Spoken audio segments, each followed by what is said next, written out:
Checkup होता है, battery की लाइफ के बारे में पता चलता है कि बैटरी में कितनी वीकनेस है और कितनी बैटरी अच्छी है, और ये इसकी एक रिपोर्ट निकलती है, आप देख सकते हैं। हम लाइव डेमो दे रहे हैं आपको।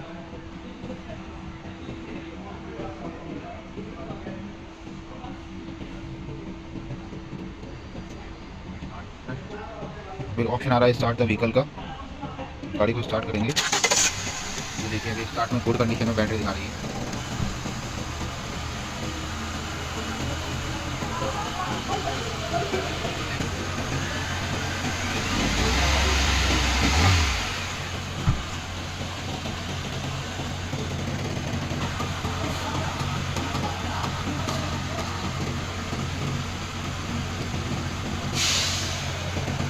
बैटरी रिप्लेस की दिखा रही है, देख सकते हैं हम।